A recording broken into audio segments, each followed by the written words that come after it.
का जन्म सुना है, खूब नाचा गाया आपने, खूब आनंद आह्लादित हुए। कहते हैं आ जन्म मात्र न सठे न किंचित चित्तम विधाय सुख शास्त्र कथा न पीता। जिन्होंने अपने जीवन भर में कथा नहीं करवाई या कथा नहीं सुनी, तो कहते हैं कि मिथ्या सुजन्म जननी जन दुख भाजा। जिन्होंने श्रीमद् भागवत कथा नहीं सुनी या करवाई नहीं, तो कहते हैं उनका जन्म व्यर्थ है, उनका जीवन यहाँ पृथ्वी पे जन्म लेना बेकार है। क्यों? क्यों? मनुष्यों में और पशुओं में बोले कोई अंतर नहीं है। श्रीमद् भागवत में ही लिखा है, यदि भागवत कथा का रस का पान नहीं किया जिस मनुष्य ने, वह पशु में और मनुष्य में कोई अंतर नहीं है। तो बोले क्या करें? बोले चित्तम विधायक सुख शास्त्र कथा न पीता। माने श्रीमद् भागवत कथा का जिन्होंने रसपान नहीं किया, श्रीमद् भागवत कथा जिन्होंने नहीं सुनी, तो वह बेकार है जन्म। अब क्या करें? बोले जहां कहीं भी कथा हो रही हो तो अपने जीवन को धन्य बनाने के लिए कथा पांडाल में जाएं और श्रीमद् भागवत की शरण में पहुंच करके ही कथा श्रवण करें। आज देखिए गिरिराज पूजन है, मगर ठाकुर जी ने पहले से ही कृपा कर दी। उनको पता था कि भाई पानी बरसाना है, तो पहले से उन्होंने बादल बुला लिए। तो आता वही जिसको भगवान बुलाते हैं। देखिए थोड़ा बारिश बंद हो जाए, फिर वही जो श्रोता रह गए हैं वो भी आएंगे। बड़ी एकाग्रता से श्रीमद् भागवत आप कथा सुनिए, बड़ी आपको आनंद आएगा और आपका जो भी मनोकामना है श्रीमद् भागवत महारानी उसको जरूर पूर्ण करेंगी। हम व्यास जी से निवेदन करते हैं, हम भी सभी श्रोताओं को श्रीमद् भागवत कथा रस का पान कराएं। श्री व्यास जी महाराज बोलो वृंदावन बिहारी लाल की जय।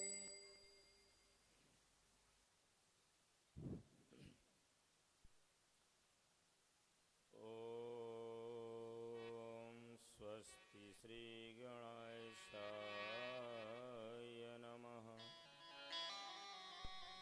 श्री राधा कृष्णाभ्यां नमः। नारायण गुणनिधानमनन्तवीर्यम् वेदान्त शुद्धमतया प्रपठन्ति नित्यम्।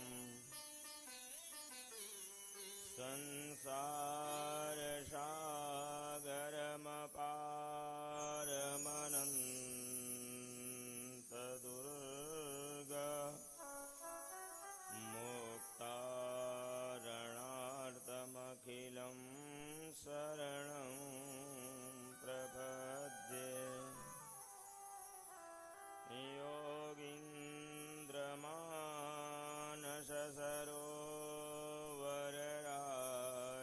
योगीन्द्रमानससरोवरराजहंस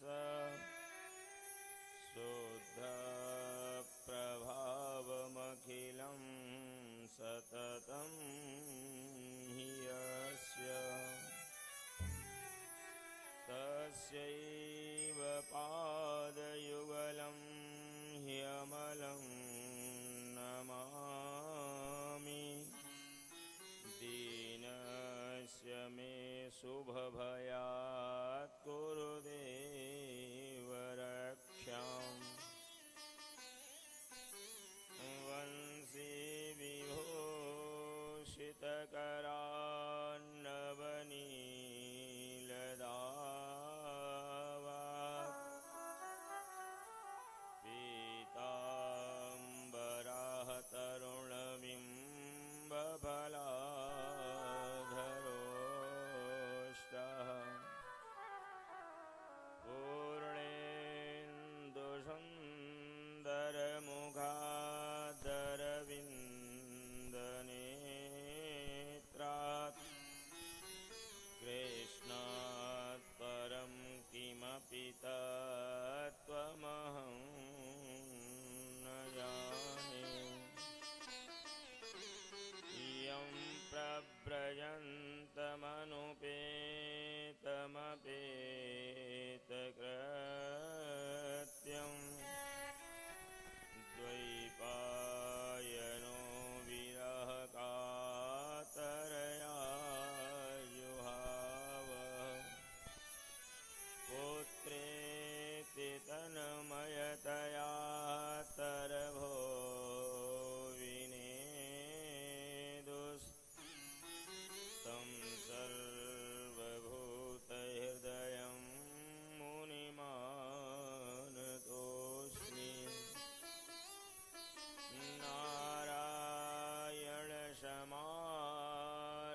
जय हो।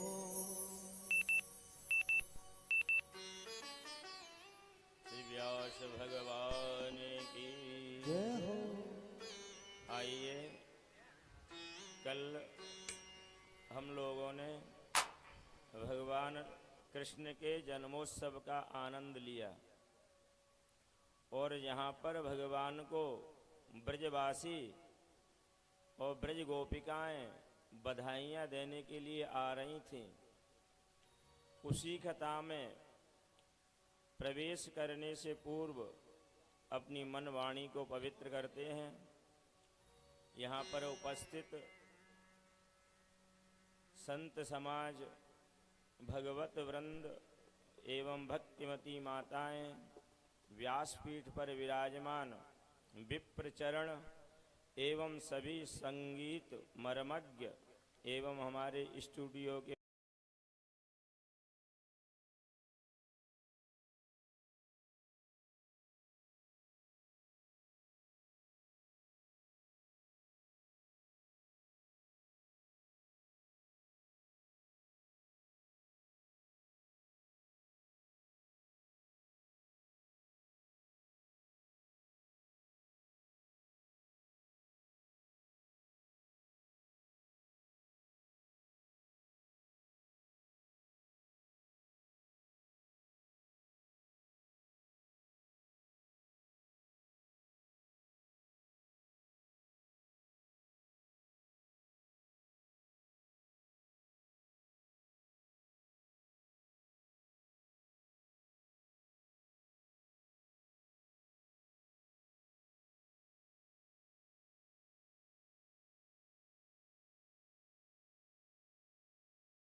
अनर्थ, अन्याय और पाप किया है, तुझे मारने वाला तो इस ब्रजमंडल में पैदा भी हो गया।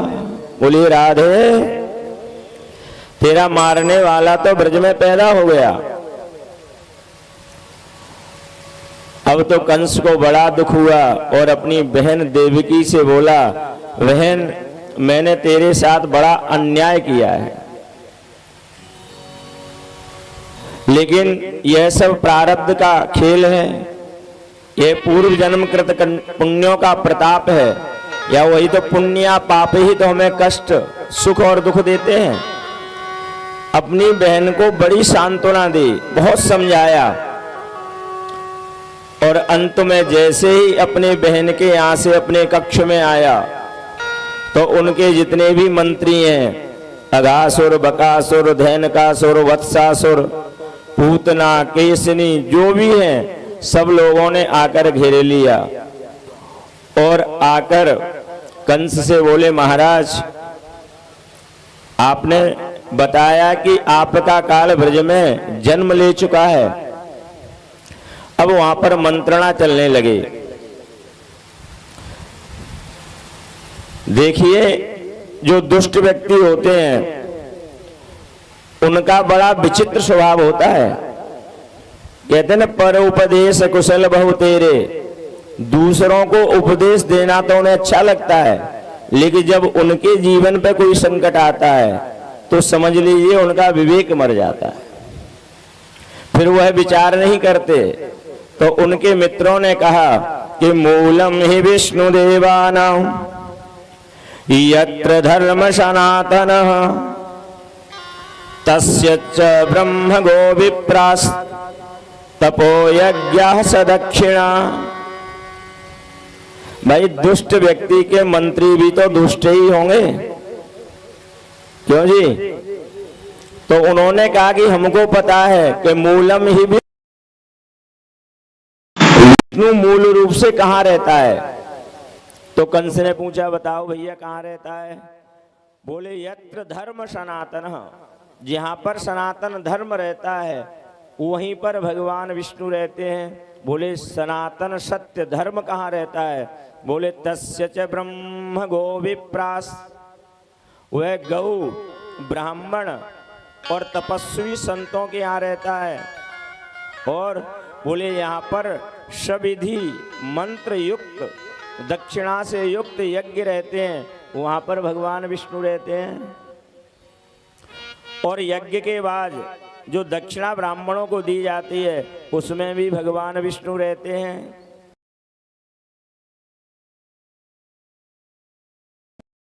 विष्णु को अगर नष्ट करना है तो इन लोगों को नष्ट करना शुरू कर दो। देखिए क्या विचित्र स्वभाव है। रावण को जब राज्य प्राप्त हुआ तो उन्होंने आदेश पारित कर दिया कि जय जय देश धैन दुज पावै, नगर गांव पुर आग लगावो, और जय वेद होए धर्म निर्मूला, सो सब करहूं वेद प्रतिकूला। कैसे भी जिससे सनातन धर्म की हानि हो वह तुम सब करो। और वहां के उनके सब इष्ट मित्र बैठे हैं। लेकिन सज्जनों, एक बात ध्यान रखना, गौ माता से, ब्राह्मण से, संत से, यज्ञ से और जो अहंकार से युक्त होकर अपने धन का प्रदर्शन करने के लिए जो यज्ञ आदि या भव्य आयोजन आदि करते हैं, उनसे बचाने के लिए बड़ा सुंदर सिद्धांत बताया है भागवत जी में कि आयु श्रियम यशो धर्म लोका नाशिस एव च, और हंति श्रेयांश सर्वाणी पुंसा महदतिक्रमः। जिस व्यक्ति की आयु समाप्त होने वाली होगी, जिसका धन नष्ट होने वाला होगा, जिसकी कीर्ति नष्ट होने वाली होगी, जिसको अपयश प्राप्त होने वाला होगा, वही ब्राह्मण, संत, गौ और यज्ञ आदि से विरोध करता है। सभा आयु श्रियम यशो धर्म, ये सब जिसके नष्ट होने वाले हैं। और इधर महाराज पूतना को तैयार कर दिया। पूतना बोली आप चिंता मत करिए,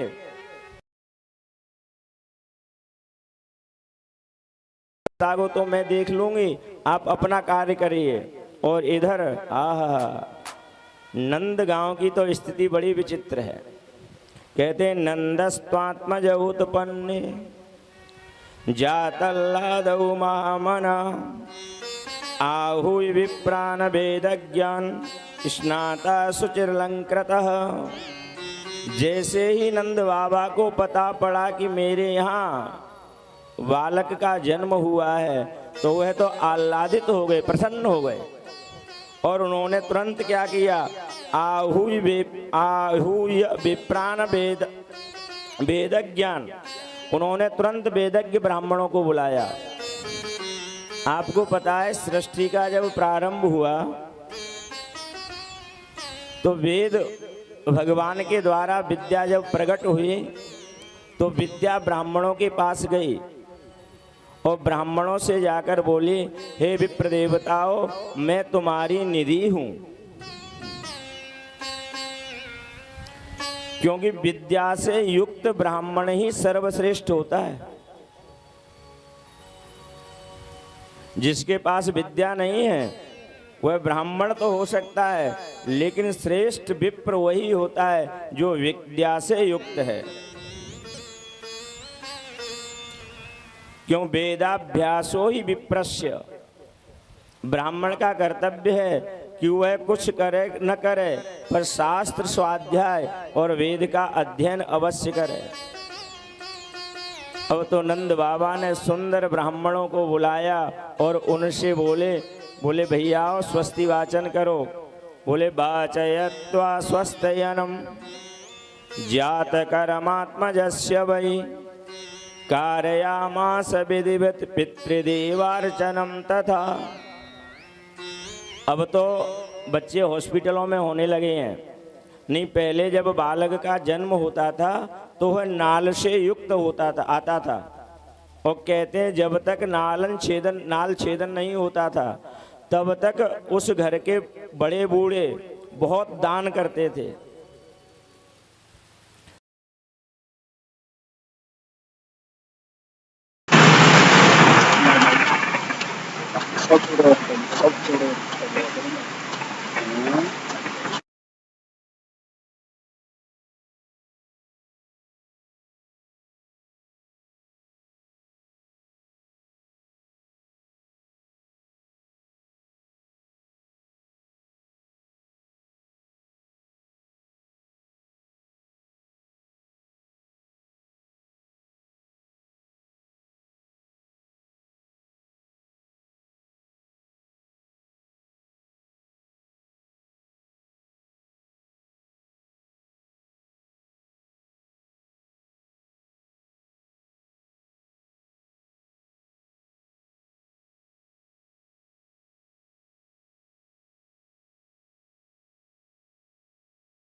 गोवर्धन पूजा होनी है और इंद्र देवता पहले ही से ज्यादा प्रसन्न हो रहे हैं।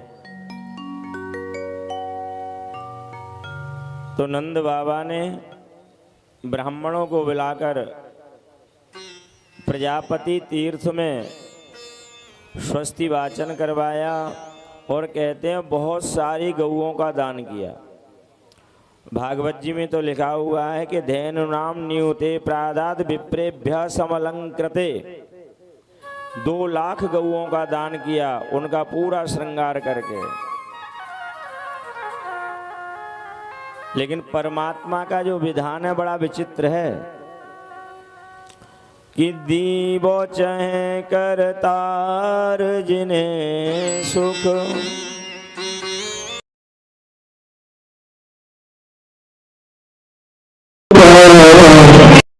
सो रही मटर नहीं टारो, और उद्यम को न करो, धन आवत अपने हाथ पसारो, और देव हंसे सब आपस में, विधि को पर पंचन जाय निहारो। बेटा भयो वसुदा वसुदेव के धाम, और दुंदु विभाजत नंदजू के द्वारे। परमात्मा जब किसी वस्तु को किसी को देना चाहे, क्योंकि बेटा तो वसुदेव जी के यहाँ हुआ है लेकिन बधाइयाँ नंदजू के यहाँ बध रही हैं, तो सभी सखियाँ मिलकर नंद बाबा को बधाई देती हैं और सब गोप ग्वाल नंद बाबा को बधाई देते हैं कि जुग जुग जीवेरी यशोदा मैया तेरो ललना। जुग जुग जीवेरी यशोदा मैया तेरो ललना। जुग जीवेरी यशोदा मैया तेरो ललना। हे तेरो ललना मैया तेरो ललना। तेरो ललना ओ मैया तेरो ललना।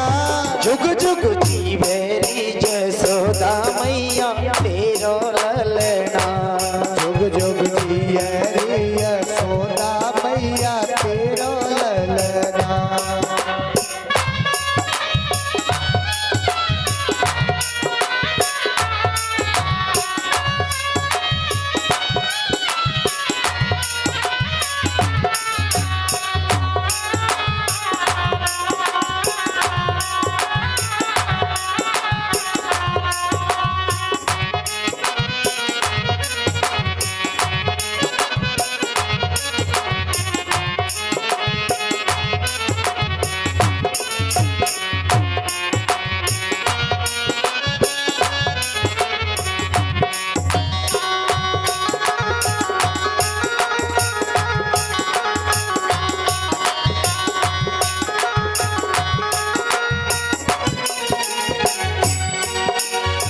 जिसके चरणों की दासी कहलाती है माया।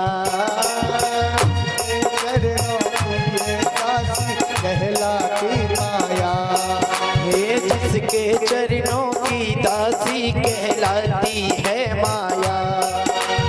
जिसके चरणों की दासी कहलाती माया।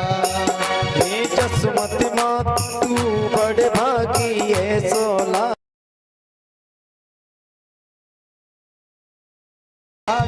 ऐसो लाल पाया ओ मैया तेरे कृष्ण लला की। ओ मैया तेरे कृष्ण लला की ना कोई ये तुलना। जुग जुग जीवेरी यशोदा मैया तेरो ललना। जुग जुग जीवेरी यशोदा मैया तेरो ललना। जुग जुग जीवेरी यशोदा मैया तेरो ललना।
अखियां मैया घुंघराले हैं बाल।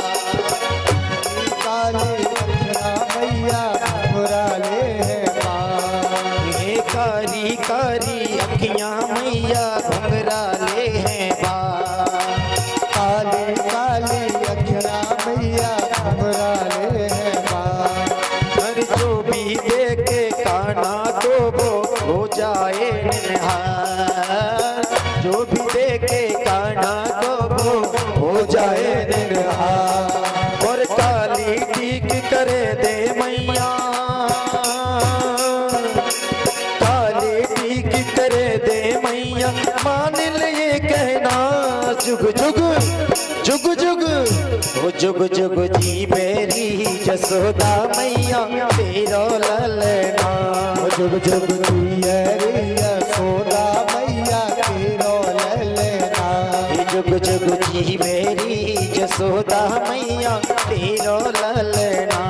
जुग जुग जिए रे यशोदा मैया तेरो ललना। हो तेरो ललना, हे मैया तेरो ललना। तेरो ललना ओ मैया तेरो ललना। ओ तेरो ललना, हे मैया तेरो ललना। तेरो ललना ओ मैया तेरो ललना। जुग जुग जी बेरी जसोदा मैया तेरो ललना। जुग जुग जिए रे यशोदा मैया तेरो ललना। ओ जुग जुग जी बेरी जसोदा मैया तेरो ललना। जुग जुग जिए रे यशोदा मैया तेरो ललना। जुग जुग जी बेरी जसोदा मैया तेरो ललना। जुग जुग जिए रे यशोदा मैया तेरो ललना। बोले भक्त वत्सल भगवान की। तो सब गोपियाँ लाला को बधाइयाँ दे रही हैं और यशोदा मैया और नंद बाबा बहुत प्रसन्न हैं और कहते हैं इतने में वहाँ पर पूतना आ गई। यह कथा हमारे पंडित जी ज्योतिषाचार्य राम कुमार शर्मा जी ने आपको सुनाई दी है। अब बढ़िया आगे चलते हैं कि जब पूतना का उद्धार भगवान कृष्ण ने कर दिया तो यहाँ पर संतों ने पूछा है कि भगवान ने पूतना को देखते ही अपने नेत्र क्यों बंद कर लिए। तो बड़ा सुंदर उत्तर दिया कि जिसमें पात्रता न हो, जिसका व्यवहार आहार शुद्ध न हो, उस पर दृष्टिपात नहीं करना चाहिए। तो इसलिए गोविंद ने अपने दोनों नेत्र बंद कर लिए और भगवान विचार करने लगे यह आई तो मुझे जहर देने के लिए है, लेकिन वेश माँ का बनाकर आई है। तो जो यशोदा को जो गति बाद में मिलने वाली है, वो गति यशोदा को जो बाद में मिलेगी, पूतना को भगवान ने पहले प्रदान कर दी। इधर वसुदेव जी के यहाँ से नंद बाबा आए और नंद बाबा ने उसका अंतिम संस्कार किया और इधर गोविंद धीरे धीरे बड़े हो रहे हैं। और यहाँ पर बड़ा गौ माताओं का बड़ा सुंदर प्रसंग है कि देखिए हमारे जीवन में गौ माता कितनी महत्वपूर्ण होती है कि जब गोविंद ने पूतना का वध कर दिया और पूतना के वक्षस्थल पर भगवान खेल रहे थे और यशोदा ने दौड़कर उनको अपने अंग में भर लिया, तब सब सखियां उन्हें गोष्ठ में गौशाला में लेकर आईं और वहां पर उनका सुंदर भगवान का मंत्र बोलते हुए गौ माता की पूंछ से उन सब ने कृष्ण का झाड़ा लगाया है। कहते ना गोभीर न तुल्यम धनमस्तु किंचित, गौ माता के समान संसार में कोई धन नहीं है। और महाराज इधर जब पूतना का उद्धार हो गया तो भगवान कृष्ण कहते हैं 3 महीने के हो गए तो उनका जन्म नक्षत्र आया। तो जन्म नक्षत्र आया तो मैया ने सोची कि मुझसे बहुत सारे लोग मिलने आएंगे, तो लाला को एक छकड़े के नीचे रख दिया और मैया भगवान का जन्मोत्सव मनाने लगे। लेकिन आप लोगों ने देखा होगा कि बालकों के अंदर नैसर्गिक चंचलता होती है। आप कहीं पर उन्हें छोड़ दीजिए तो वह किसी न किसी कारण से अपनी उपस्थिति दर्ज करा देते हैं। बड़ा सुंदर वहाँ पर उत्सव चल रहा है और भगवान पालने में भगवान सकट के नीचे बैठे हुए हैं। उनका पालना एक गाड़ी के नीचे डाल दिया मैया ने। तो भगवान विचार करने लगे, देखो कैसा विचित्र उत्सव है, जिसके कारण उत्सव मनाया जा रहा है वह तो गाड़ी के नीचे पड़ा हुआ है और सब लोग आनंद ले रहे हैं। तो कहते हैं भगवान ने वहाँ पर जोर से रोना शुरू कर दिया।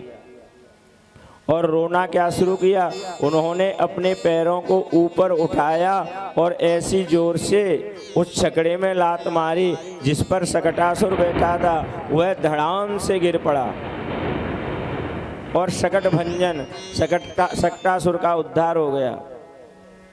और जब धड़ाम से आवाज हुई तो नंद बाबा, नंद रानी, यशोदा, रोहिणी सब दौड़कर वहां गई। तो वहां जाकर उन्होंने देखा तो वहां पर सकटासुर मरा पड़ा हुआ है और गोविंद आराम से खेल रहे हैं। आहा, गोविंद को खेलते हुए देखा तो गोपालों ने आकर बताया। तो गोपालों ने कहा, मैया इस लाला ने नन्हे नन्हे पैरों को इतनी जोर से गाड़ी में मारा कि गाड़ी के ऊपर बैठा हुआ सकटासुर धराम से गिर पड़ा और उसकी मृत्यु हो गई। लेकिन बालकों की बातों को कहाँ मैया ने सच्ची माना, और वह तो लाला को लेकर अपने अंक से भर लिया। और जिस समय लाला को अपने अंक में भरा और लाला को दूध पिलाने लगे, देखिए भगवान को भी बाल लीला करनी है। लेकिन भगवान जब बाल लीला करते हैं तो स्वयं बालक ही बन जाते हैं। या यशोदा मैया ने लाला को जैसे ही अंक में भरा और लाला को दूध पिलाने लगी और दूध पिला रही थी तो लाला की नजर पड़ी कि एक तृणावर्त नामक दैत्य भगवान कृष्ण को मारने के लिए मामा जी ने भेजा है। तो भगवान अपनी मैया का दूध पीते पीते पीते इतने भारी हो गए कि मैया को लगा कि कृष्ण बहुत भारी हो गए हैं। और इतने में ही वहाँ पर एक तृणावर्त बवंडर के रूप में आया और गोपाल को उठाकर आकाश मार्ग में ले गया। लेकिन गोपाल जी सोच रहे हैं कि यहाँ मेरी बड़ी बढ़िया व्यवस्था हो गई कि बिना पैसे के इन्होंने मुझे पूरा ब्रज दिखा दिया।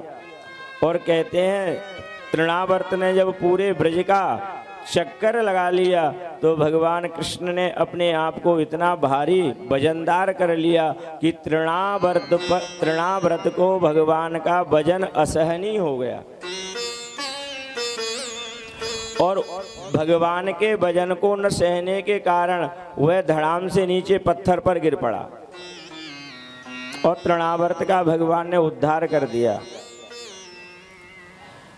भगवान की दिव्यता बड़ी विचित्र है। अब धीरे धीरे भगवान बड़े हो गए तो एक दिन वसुदेव जी के मन में विचार आया। तो वसुदेव जी ने अपने कुल पुरोहित को, जो उनके कुल पुरोहित हैं गर्गाचार्य जी, गर्गाचार्य जी से कहा कि आप गोकुल चले जाओ। और गर्गाचार्य जी गोकुल आ गए, क्योंकि बच्चों का जब तक नामकरण संस्कार नहीं होता है तब तक उनकी ख्याति नहीं होती। और हमारे जीवन में पुरोहित का और ब्राह्मण का बड़ा महत्व है। वर्तमान में पुरोहित भले ही उपहास का पात्र हो, लेकिन पुरोहित के अंदर पूरे समाज को जोड़कर कार्य करने की क्षमता है। संसार में पुरोहित के अलावा ऐसा कोई व्यक्ति नहीं है जो पूरे समाज को जोड़कर चलता हो।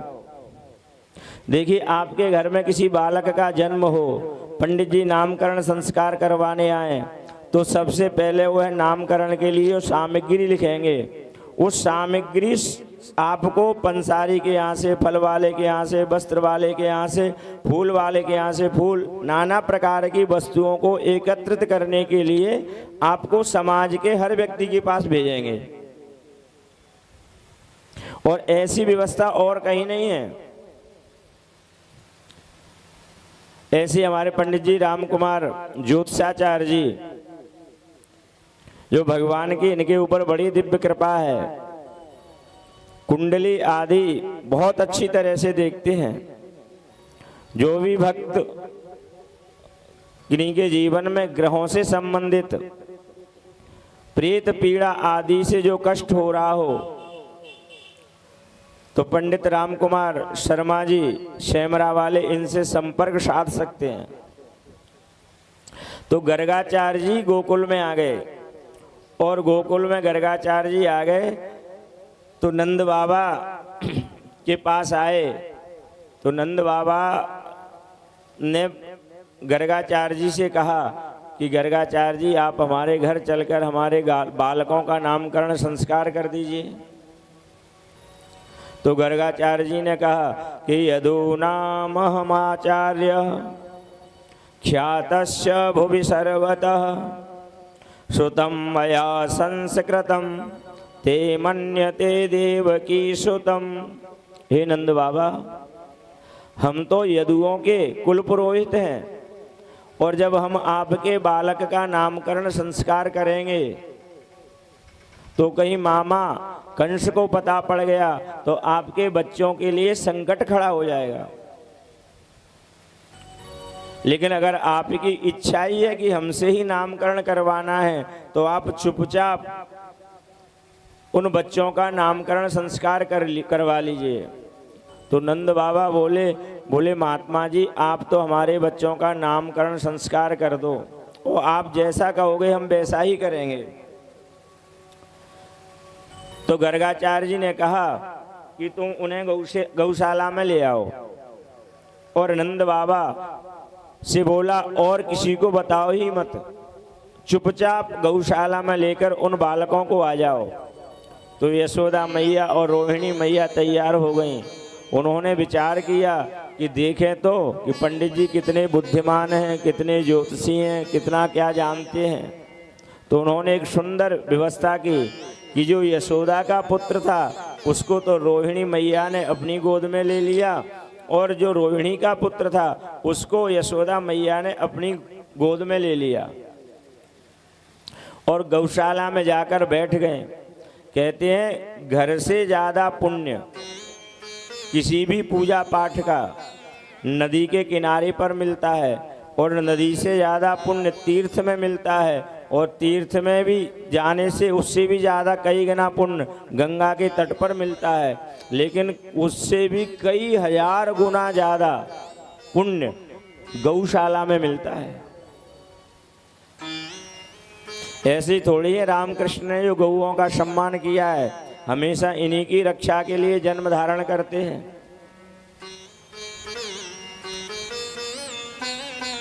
अब तो गर्गाचार्य जी ने जैसे ही रोहिणी की गोद में बैठे हुए गोविंद को देखा,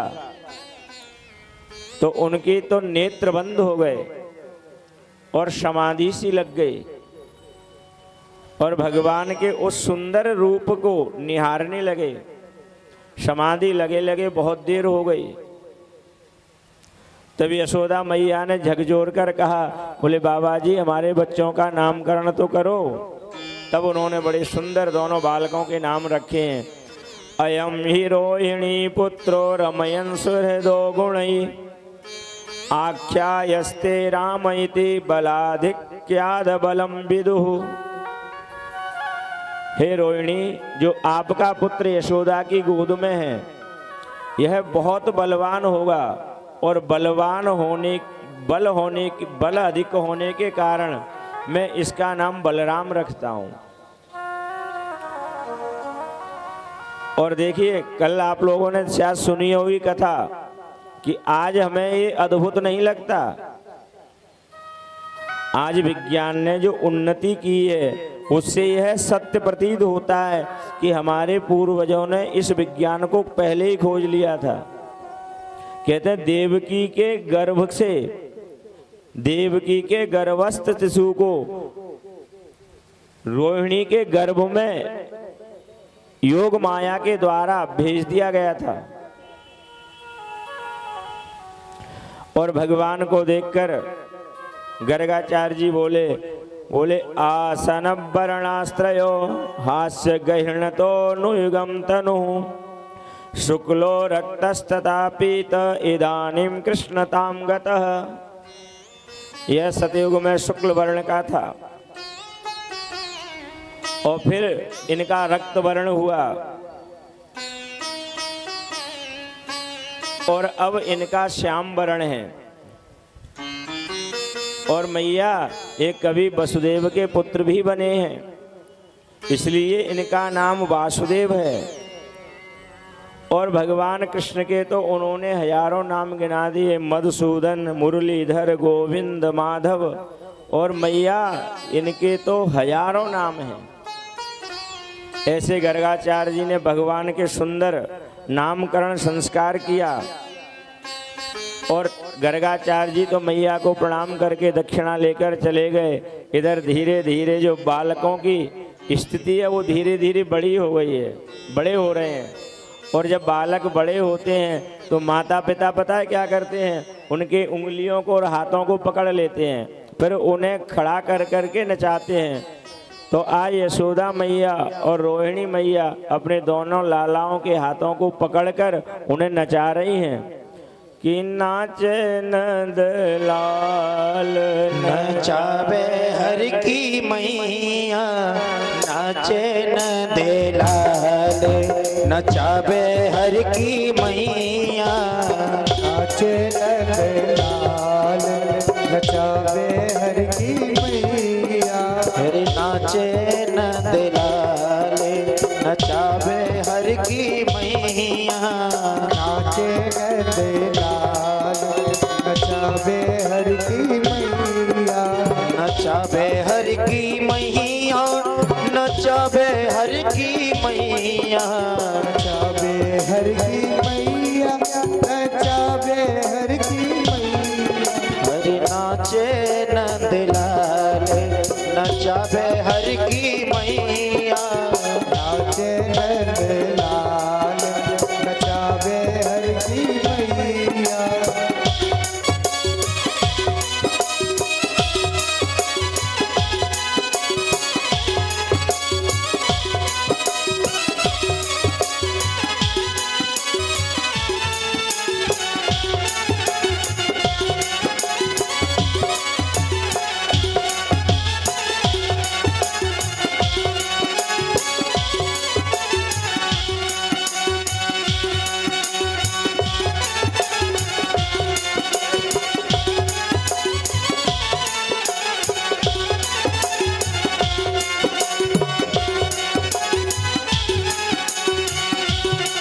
हरे मथुरा में हरि जन्म लिया है, मथुरा में हरि जन्म लिया है। हरे मथुरा में हरि जन्म लिया है, मथुरा में हरि जन्म लिया है। हरि गोकुल में पग धरोरी कन्हैया, नाचे नंद लाल, नचावे हर की मैया, नचावे हर की मैया, नचावे हर की मैया, नचावे हर की मैया, नचावे हर की मैया। ये नचावे हर की मैया, नचावे हर की मैया, नचावे हर की मैया,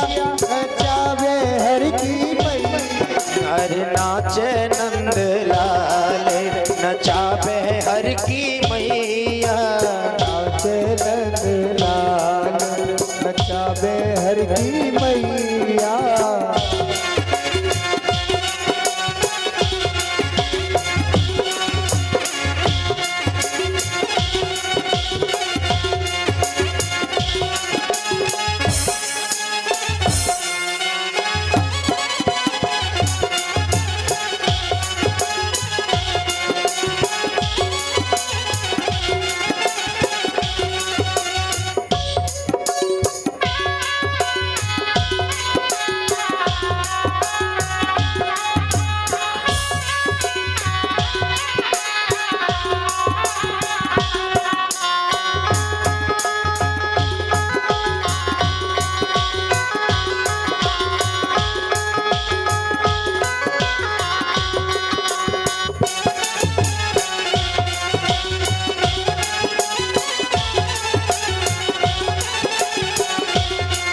पग घुंघरू बाजे रुनुक झुनुको पग घुंघरू बाजे हरे रौनक झुनक पग घुंघरू बाजे रुनुक झुनुको पग घुंघरू बाजे हरे ठुमक ठुमक पग घरोरी कन्हैया नाचे नंदलाल नचावे हर की मैया नचावे हर की मैया नचावे हर की मैया नचावे हर की मैया नचावे हर की मैया हरे नाचे नंदलाल नचावे हर की मैया नाचे नंदलाल नचावे हर की मैया हरे नाचे नंदलाल नचावे हर की मैया नाचे नंदलाल नचावे हर की मैया हरे नाचे नंदलाल नचावे हर की मैया नाचे नंदलाल नचावे हर की मैया नाचे नंदलाल नचावे हर की मैया नाचे नंदलाल नचावे हर की मैया।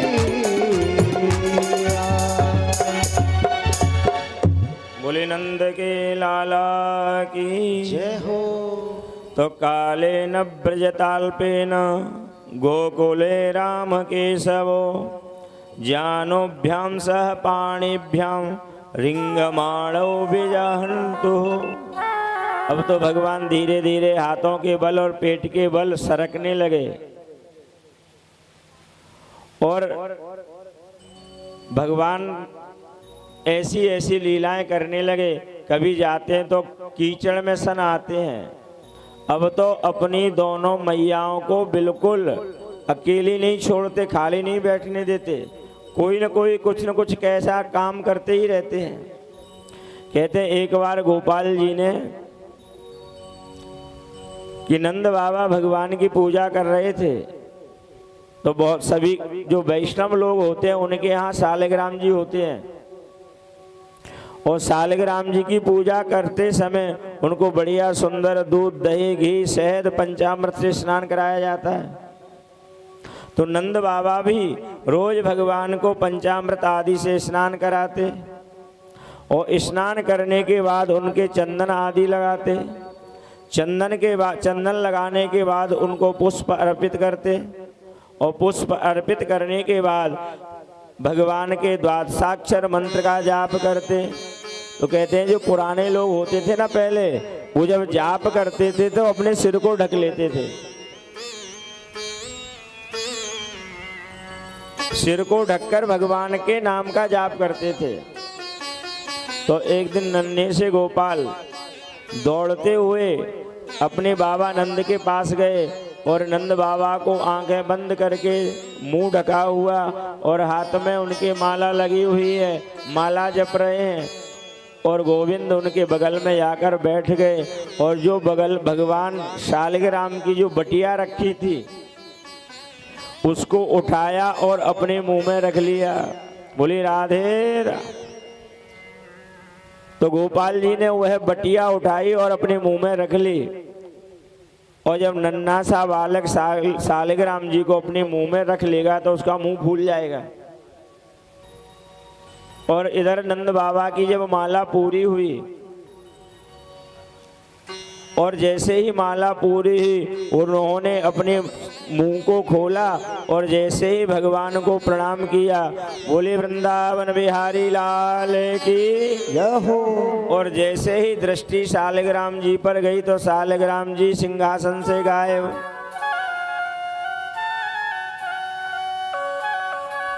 अब वो दिखाई नहीं दे रहे शालिग्राम जी गए कहाँ। नंद बाबा चक्कर में पड़ गए, बोले अभी तो मैंने पूजा की है, बढ़िया उन्हें पंचामृत आदि से स्नान करवाया है, बढ़िया चंदन टीका लगाया है, पुष्प चढ़ाए हैं, लेकिन अब पालने में शालिग्राम जी कैसे गायब हो गए पालने से। तो वह चारों तरफ देखने लगे तो बगल में देखा तो भगवान गोविंद बैठे हुए हैं, नटखट नंदलाल बैठे हुए हैं तो नंद लाला की तरफ दृष्टि गई तो भगवान कृष्ण मुंह फुलाकर बैठे हुए हैं। अब तो नंद बाबा समझ गए कि ये सब करामात इस गोविंद की है। और कहते हैं नंद बाबा ने भगवान कृष्ण का हाथ पकड़ा और यशोदा मैया के पास ले गए और मैया से जाकर बोले मैया तू या अपने लाला समझा ले।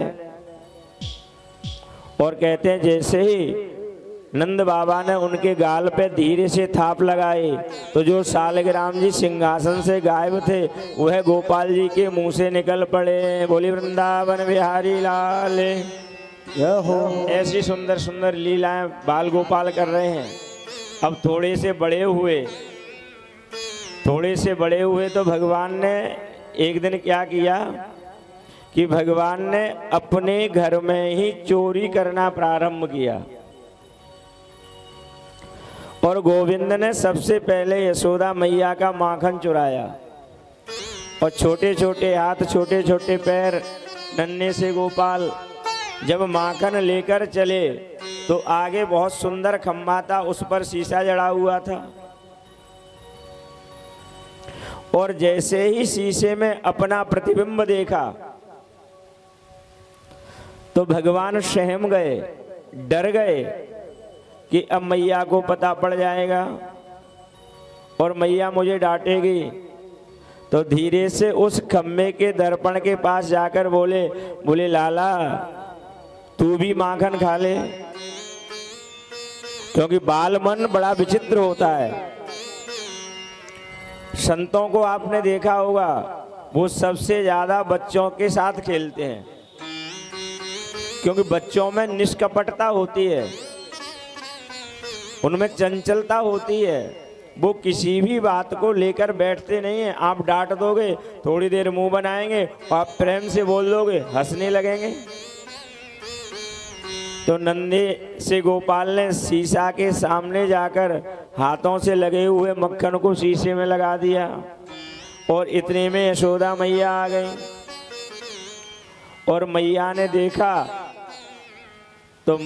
देखा भगवान को तो अंदर ही अंदर हंसने लगी, लेकिन बाहर से क्रोध करके उसे डांटते हुई बोली हे मरकट, हे वानर, ये क्या कर रहा है?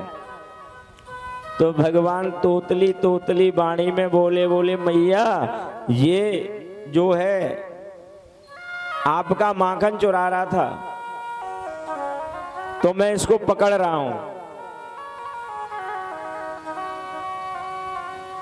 और मैया खूब ठहाके लगाकर हंसने लगी। देखिए बालक अगर शांत बैठा है, अगर जन्म से लेके 5 वर्ष तक उसने अपनी माँ को परेशान नहीं किया तो फिर वह बालक नहीं है, वो तो मूर्ति है। भाई बालपन का आनंद तो तभी मातृत्व को प्राप्त होता है जब बालक नित्य नई लीलाएं करे। अब गोविंद थोड़े थोड़े बड़े हुए और उनकी एक सुंदर सी मंडली बन गई, बड़ी दिव्य मंडली बन गई और दिव्य मंडली का नाम रखा चौर्य मंडल प्रसार समिति। अब तो भगवान धीरे धीरे घर से निकलकर नंदगांव की गलियों तक पहुंच गए और बालक जब घर से निकलता है पहली बार तो माँ उसके ठिठौना आदि लगाती है कि किसी की नजर न लग जाए। अब तो गोविंद गलियों में जाने लगे और नाना प्रकार की लीलाएं करने लगे। कहते हैं ब्रज की गोपियों की यह स्थिति हो गई कि जब तक वह भगवान कृष्ण को नहीं निहार लेती तब तक उन्हें चैन नहीं पड़ता और कोई न कोई बहाना लेकर वह गोविंद के दर्शन के लिए रोज यशोदा के द्वार पर आती हैं। आज सखियों ने भगवान कृष्ण का उल्हाना लिया और यशोदा के द्वार पर पहुंच गईं और यशोदा मैया को आवाज लगाई, मैया। मैया अंदर से दौड़कर बाहर आई बोले हाँ सखियो।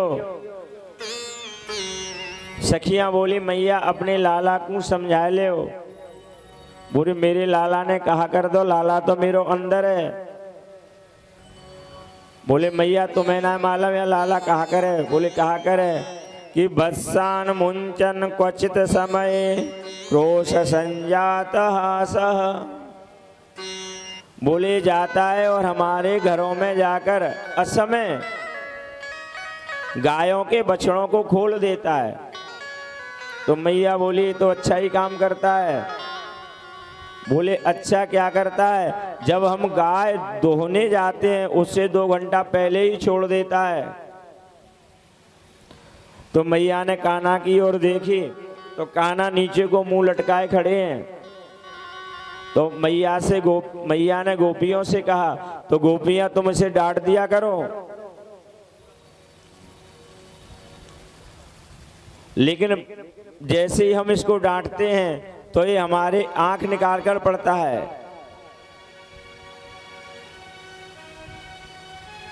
यस्ते वत्सान मुंचित क्वचित समय क्रोश संजात हासः। एस्ते हम त्वाद्भत्याद दधिपत कल्पितैस्ते योगैः। मरकान् भोक्ष्यन् विभजति च सेन्नास्ति भाण्डं भिनत्ति। द्रव्यालाभे च ग्रह कुपितो यात्तु पक्रोश्यतो कान्। गोपियां बोली आपका लाला बड़ा विचित्र है, हमारे बछड़ों को खोलकर भाग जाता है। तो मैया बोली तो इसमें क्या बात है? बछड़ा खोल देता है तो तुम्हारा ही तो काम कम कर देता है। बोले नहीं, असमय खोल देता है। और मैया ये लाला बहुत ऊधम मचावे, ये बार बार हमारे घर आता है और माखन चुराता है। तो यशोदा मैया को बड़ा बुरा लगा और मैया बोली भाई सखियों एक बात बताओ, मेरे घर में माखन की कहाँ कमी है? 9 लाख गैया नंद बाबा के, और कौन केवल कृष्ण बलराम 2 आदमी माखन खाने वाले हैं। हो मैं समझाऊं तो हे साहब रे, मैं समझाऊं तो अरे माखन की चोरी छोड़ साहब रे, मैं समझाऊं तो अरे माखन की चोरी छोड़ साहब रे, मैं समझाऊं तो।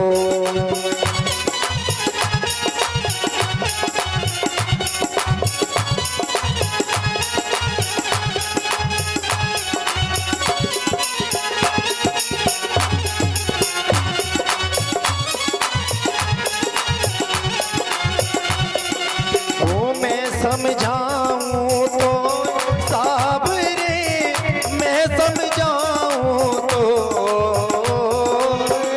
मैं समझाऊं तो साहब रे, मैं समझाऊं तो अरे माखन की चोरी छोड़ साहब रे, मैं समझाऊं तो अरे माखन की चोरी छोड़ साहब रे, मैं समझाऊं तो।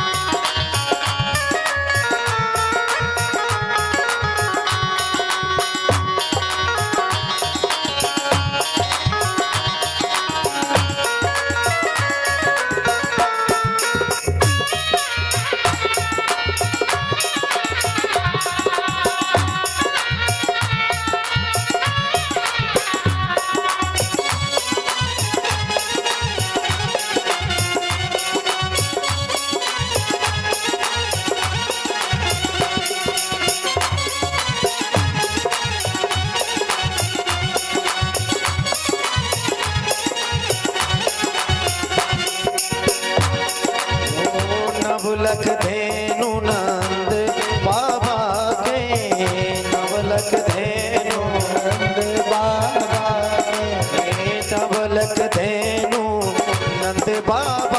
के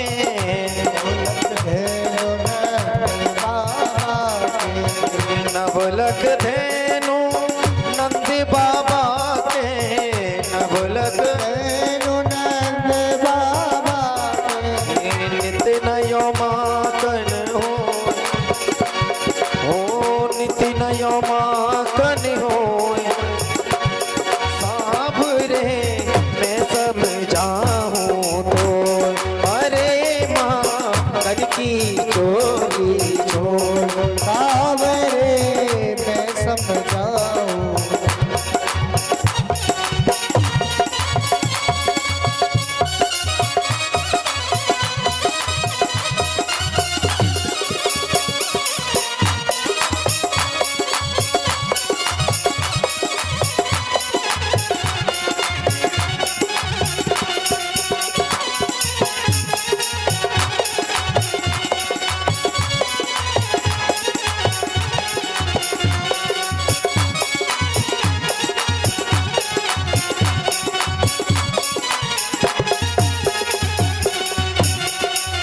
कमी नहीं तेरे गाँव की ये हंसी हमारी हो कमी नहीं तेरे गाँव की हंसी हमारी हो मैं समझाऊं तो साबरे मैं समझाऊं तो अरे माँ तन की चोरी छोड़ साबरे मैं समझाऊं तो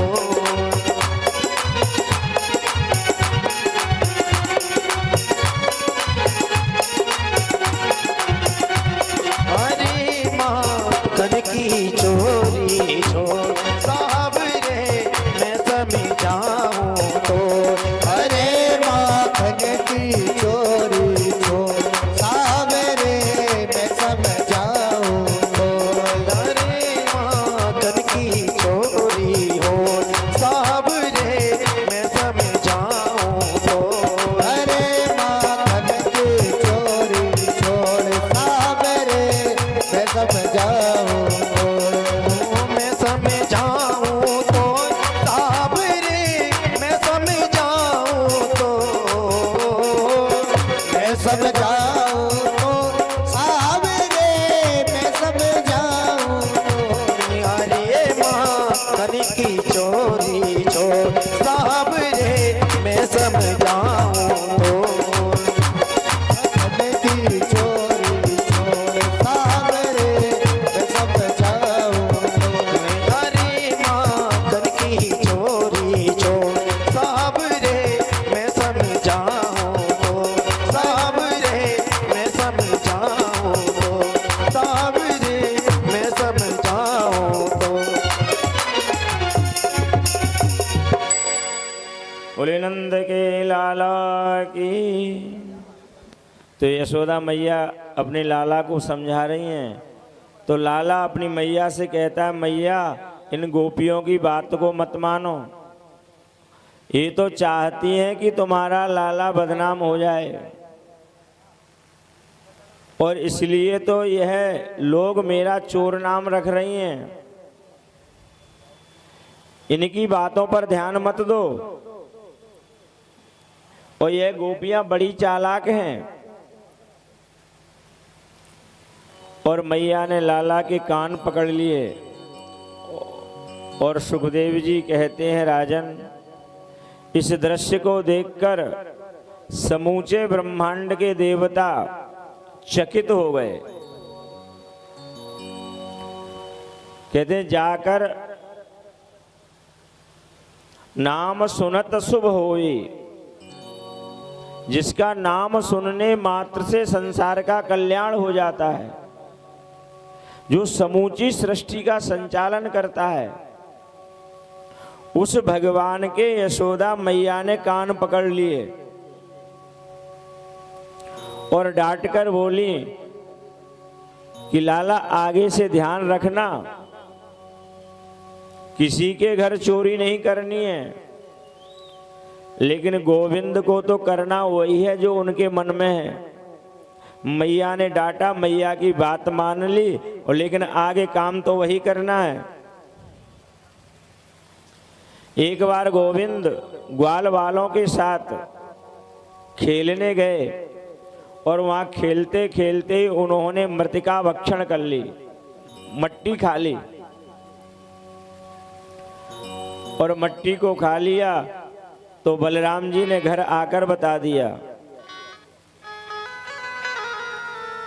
बलराम जी ने जैसे ही घर पर बताया तो मैया यशोदा उनको डांटने लगी, चोरे लाला तुझे शर्म ना आवे, तुझे शर्म नहीं लगती? वो तेरे लाला ने माटी खाई यशोदा सोने माए, तेरे लाला ने माटी खाई यशोदा सोने माए। लाला ने माटी खाई यशोदा सोने माई, तेरे चौना ने माटी खाई यशोदा सोने माए। लाला ने माटी खाई यशोदा सोने माई। सुने माई हो सुने माई, सोने माई। तेरे चौना ने माटी खाई यशोदा सुने माए। तेरे लाला ने माटी खाई यशोदा सोने माई।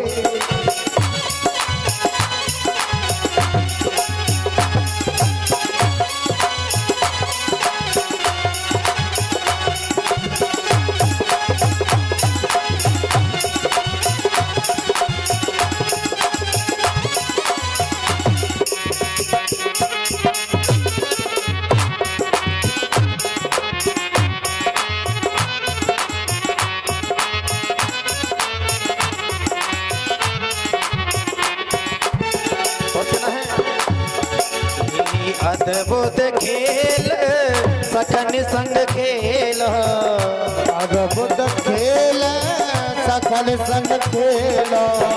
अद्भुत खेल सखन संग खेल। अद्भुत खेल सकल संग खेल। छोटो सो माटी को ढेल, छोटा सा माटी को ढेल। तुरंत श्याम ने मुख में ले लो, तुरंत श्याम ने मुख में ले लो। हो जाने कटक कटक गट खाई यशोदा सुनी माए।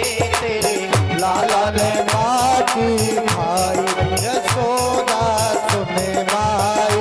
तेरे छोना ने माटी खाई यशोदा सुनी माए। लाला ने माटी खाई यशोदा सुने माई।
दया नहीं आई जसोदा सुने माए तेरे लाला ने माटी खाई यशोदा सुने माई तेरे लाला ने माटी खाई जसोदा सुने माए लाला ने माटी खाई यशोदा सुने माई तेरे लाला ने माटी खाई जसोदा सुने माए।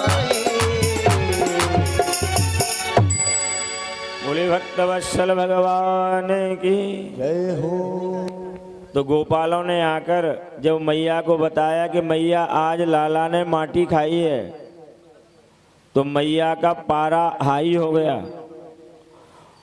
और मैया ने लाला के कान पकड़ लिए और कान पकड़कर बोली, कसमान मृद मदांतात्मान भवान भक्षित वानरः बदंती तावकाहेते कुमारस्ते ग्रजोप्ययम। क्यों रे अदांतात्मा, तूने माटी खाई? अब तो भगवान ने, धीमे बोलो धीमे, शांति शांति।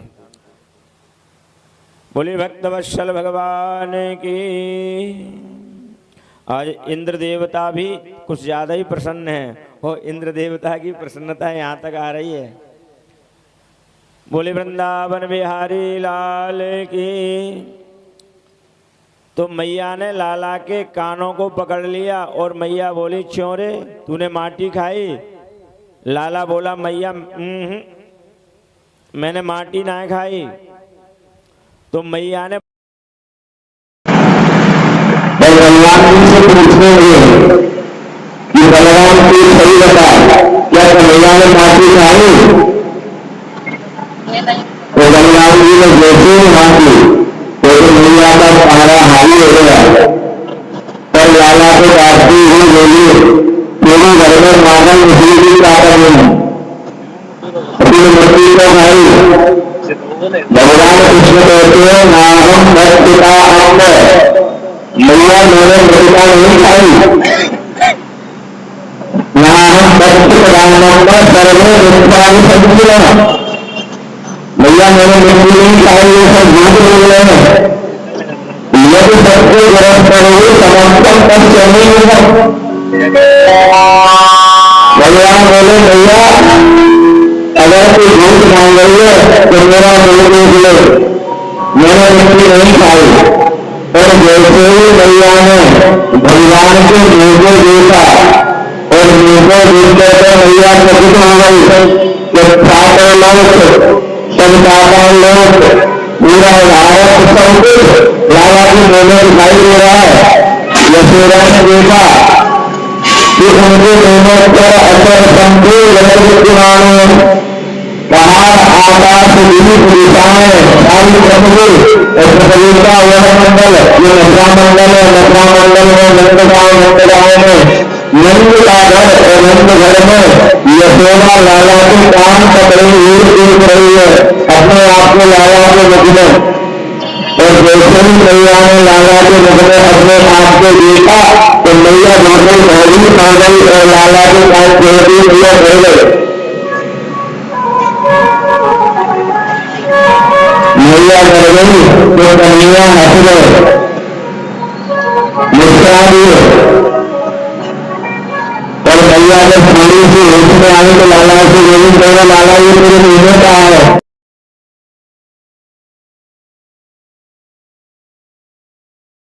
तो कछू ना है।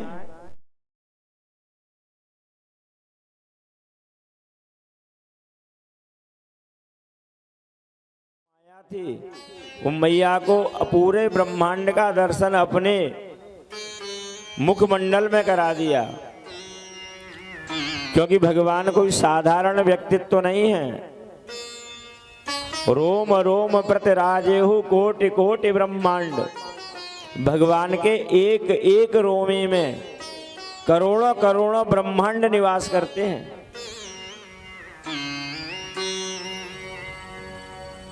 सुखदेव जी महाराज बता रहे हैं कि वास्तव में नंद यशोदा बड़े भाग्यवान हैं।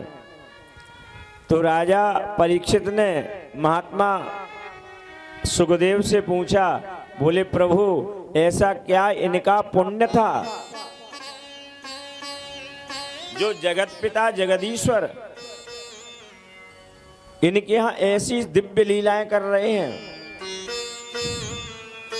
तो सुखदेव जी महाराज बताते हैं कि वह वास्तव में जब भाग्योदयेन बहुजन मसमर्जितेन, जब जीव के अनंत पुण्यों का फल प्राप्त होने को होता है, तब तो यह श्रीमद् भागवत कथा सुनने को मिलती है।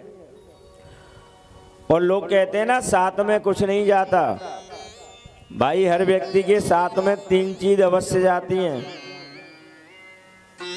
ये मैं नहीं कह रहा, हमारे शास्त्र कहते हैं कि पुराधीता च या विद्या पुरादत्तम च या धनम पुरा कृतानि कर्माणि ह्यग्रे ह्यग्रे धावति।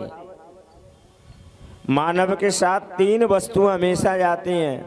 पुराधीता च या विद्या, मतलब पूर्व जन्म में अगर आपने विद्या का दान किया है, विद्या को बेका नहीं है, विद्या माने सरस्वती, इसका अगर आपने दान किया है तो निश्चित तौर पे आपको अगले जन्म में भगवत कृपा से माँ सरस्वती की विशेष विशेष कृपा प्राप्त होगी। और पुरादत्तम च या धनम, अगर आपने, भगवान ने आपको धनवान बनाया है और आपने धन का सही प्रयोग किया है और आपने हमेशा निर्धनों की और समाज की सहायता की है, तो पुरादत्तम च या धनम, यह धन भी पुण्य रूप लेकर आपके साथ जाता है। पुरा कृतानि, पुराधीता च या विद्या पुरादत्तम च या धनम पुरा कृतानि कर्माणि। और इस भूल में मत रहना, अगर आपने कोई कर्म किया है तो उस कर्म का फल आपको ही भोगना पड़ेगा। शायद मैं समझता हूं अभी तक किसी ने बट का बीज नहीं देखा होगा। बट का बीज बताते हैं राई के दाने से भी छोटा होता है, लेकिन उस बीज में से जब वृक्ष बनता है तो कितना विशालकाय हो जाता है। तो सज्जनों, हमारा और आपका कर्तव्य यही है कि यह मत सोचिए कि आज मैंने कोई अशुभ कर्म कर दिया है तो इसका मुझे दंड नहीं मिलेगा। अवश्य मिलेगा। चाहे तो आप अच्छा कर्म करेंगे तो अच्छा मिलेगा और बुरा करोगे तो बुरा मिलेगा। और इसलिए भागवत आदि सप्ताह या भागवत शास्त्र हमको यही तो आदेश देता है। भाई इसमें जय विजय, रावण कुंभकर्ण, शिशुपाल दंतवक्र कौन है? वही तो हैं जिन्होंने सनकादिक ऋषियों का अपमान किया, उसके कारण उन्हें राक्षस होना पड़ा। तो जीवन में यह कभी नहीं सोचना चाहिए कि आज हम जो कर्म कर रहे हैं वह कर्म भविष्य में हमें फल प्रदान नहीं करेगा, क्योंकि भगवान भी इस सृष्टि का संचालन कर्म के द्वारा ही करते हैं और इस सृष्टि में कर्म को ही परमात्मा ने प्रधान माना है। आहा, तो सुखदेव जी महाराज राजा परीक्षित को बताते हैं, राजन कि द्रोणो वसूनां प्रवरो धरया सह भारेया करिष्यमाण आदेशाद ब्रह्मणस्तमुवाच। हे राजन, ये नंद बाबा पूर्व जन्म में एक द्रोण नाम के वसु थे और उनकी पत्नी का नाम था धरा, और इन दोनों ने ब्रह्मा जी का तप किया और उनसे वरदान मांगा कि जातयो नो महादेवे भुवि विश्वेश्वरो हरौ भक्ति स्यात् परमो लोके अयंजो दुर्गतिम तरेत। कि जब हम द्वापर में नंद यशोदा बने तब प्रभु हम आपको अपने यहाँ खिलाएं। तो यह नंद यशोदा कोई साधारण नहीं है। और जो जगत पिता ब्रह्म है, देखिए गर्भ से देवकी के उत्पन्न हुए हैं, लेकिन बाल लीला का आनंद यशोदा मैया और ब्रजवासियों को प्राप्त हो रहा है। बड़ी सुंदर भगवान की बाल लीला है। और मैया ने जब भगवान के उदर में सारे संपूर्ण ब्रह्मांड को देखा तो कन्हैया चिंताग्रस्त हो गए। वो विचार करने लगे कहीं मैया को अभी से पता पड़ गया कि मैं भगवान हूँ तो फिर मैया मेरे साथ भी वैसा ही व्यवहार करेगी जैसे आज लोग अपने घरों में ठाकुर जी के साथ करते हैं। कैसा व्यवहार करते हैं? ठाकुर जी को लाएंगे, निलाएंगे, धुलाएंगे, 2 चिनौरी का भोग लगा देंगे और शीशे में बंद कर देंगे।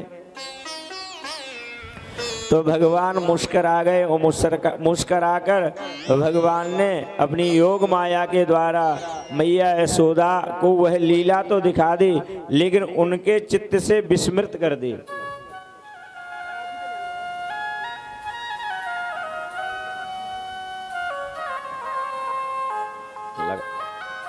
लगा है।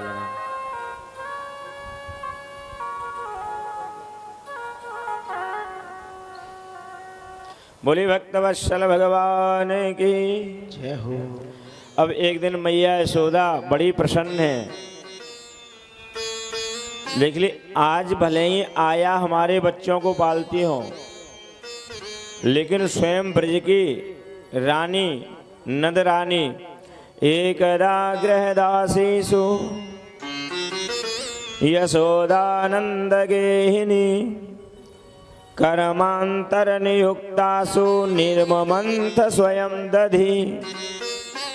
एक दिन माँ यशोदा बड़ी प्रसन्न होकर अपने लाला के लिए सुंदर माखन का मंथन कर रही हैं, दही का मंथन कर रही हैं।